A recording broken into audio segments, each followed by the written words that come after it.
Mbote Kinshasa, Mbote Brazzaville, Mbote Nabai Banso Bozali, Ebele, Liboso ya ba téléphone na bino, Liboso ya ba télévision na bino, Pona Kolanda, émission na bino, Likanisi. Tozali toujours kokoba na émission na bino, Likanisi. Tolobaki, tokobanda ko solola na bino, tokobanda ko pesa bino chaque jour, un nouveau numéro pour que vous mesana na émission Likanisi na kati ya chaîne YouTube Nabino Fideti Mauvais Télévision. Abonnez-vous massivement, vraiment yo moto oyo ozui libaku ya kolanda émission oyo Likanisi na chaîne YouTube oyo. Abonnez-vous vraiment massivement parce que lelo tozo beta masolo ya bien bana mboka masolo o tozo beta lelo et concerné yo et concerné ngai et concerné biso nyonso tout étant que ba congolais. Lelo tozo beta masolo ya makambo o eza ko se passer na este ya République démocratique du Congo. Étant que bana mboka, étant que ma compatriotes, étant que peuple congolais, nous sommes tous choqués, nous avons tous devoir ya porter makanisi na biso, likanisi na yo, likanisi na ngai, na makambo esoko se passer na kati ya mboka na biso. Tolobaki émission Likanisi, ezali émission oyo yonanga to sala monzela moko. Komela biso na ba commentaire, komela biso na numéro wana ezali boso ya téléphone to pe ya télévision na yo. Komela biso pesa biso Likanisi na yo. Na makambo nyonso tu oyo ezali ko se passer na este, précisément na Goma, na Bukavu. Donc je n'arrive pas à comprendre ba na mboka. To mekana ko sur le temps que ba congolais. To mekana no ko pesa no makanisi na biso. Et tant que peuple oyo to souffrir. Et tant que peuple oyo to zali un peu na se ya emprise. Bande bonangai, nous sommes tous des Congolais. Tu vas dire arrêter na kati ya Fidèle du Mauvais Télévision pour insulter ou pour parler du mal, non, ou encourager les ennemis, non. Mais tu vas dire awa, yo na mazola nanga na télévision, ozola nanga na téléphone na yo pour te pesa Likanisi.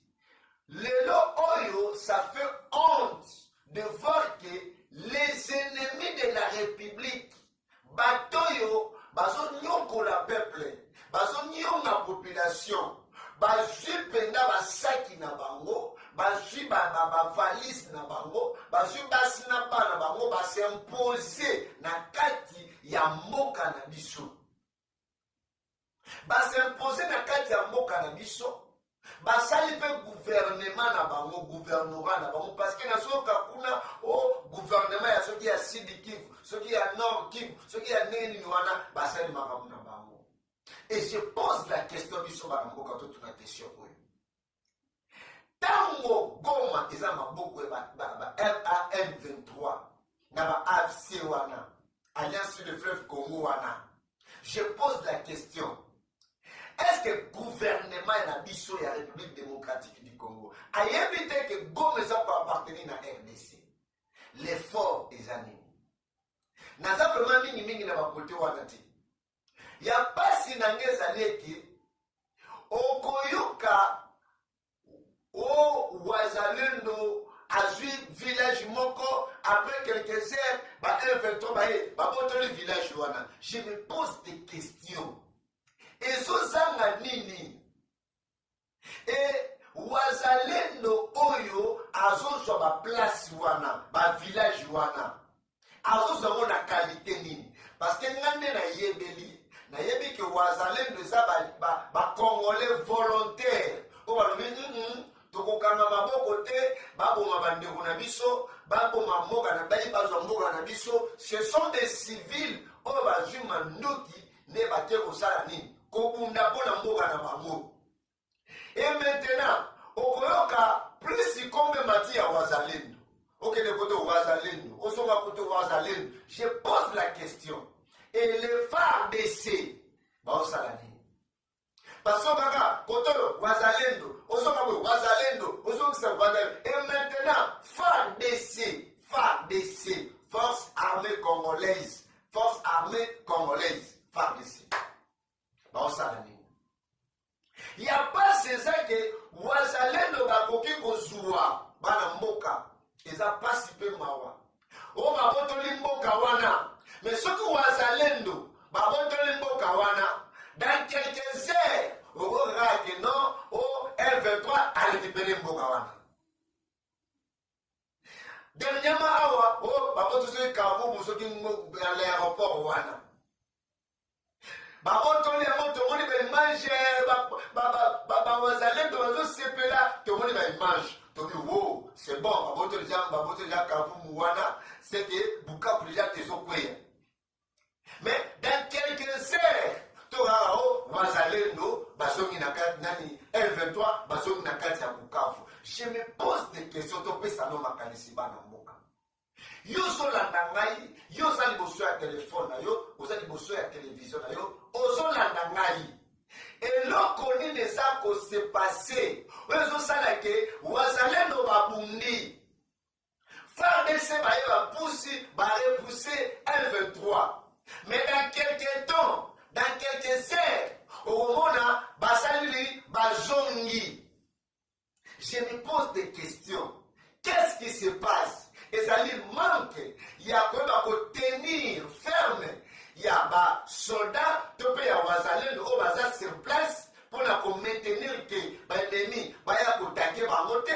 Ou bien ils ont manqué un renfort, il y a missile ou quoi que ce soit, il y a arme.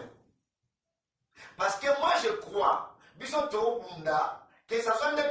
Rwanda, bien sûr, mais en tête il y a F23, ce sont des Congolais.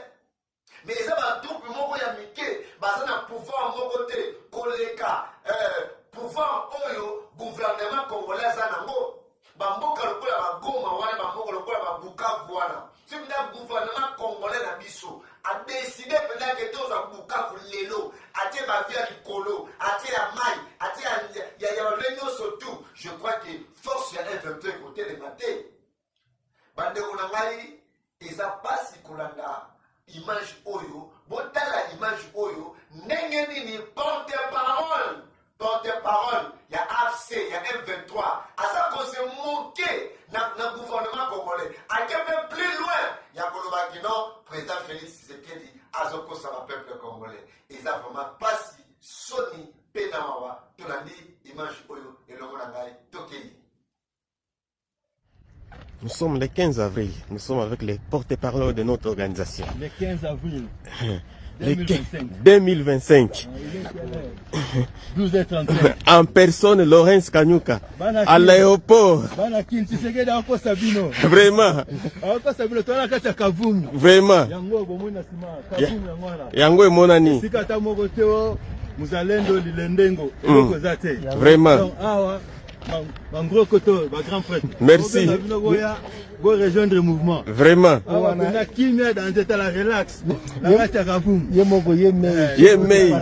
Chef de département de communication, médias, télécommunication, Laurence Kanyuka.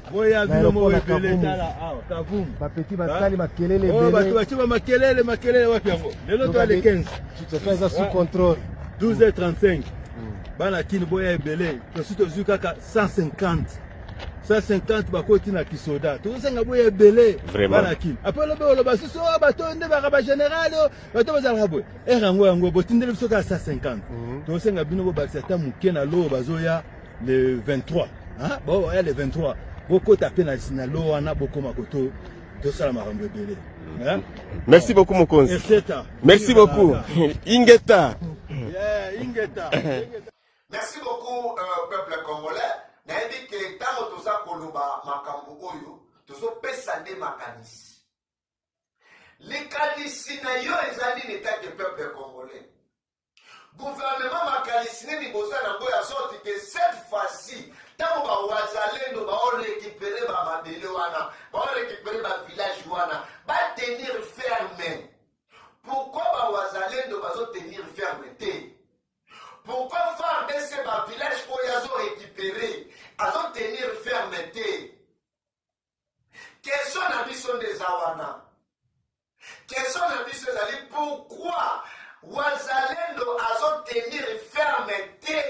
abotoli village bien sûr mais soki abotoli lelo lobi R23 yango babotoli lelo lobi R23 récupéré yango sikoyo qu'est-ce qui se passe ça manque quoi bana mboka bino bayekozolanda biso tosabone massivement na Fidèle du Mauvais télévision et surtout topartage émission oyo parce que likanisi ezali yo na ngai nde tozosala émission oyo elongo voi na biso voi ya likanisi ekende tie epai ya bakonzi ya mboka.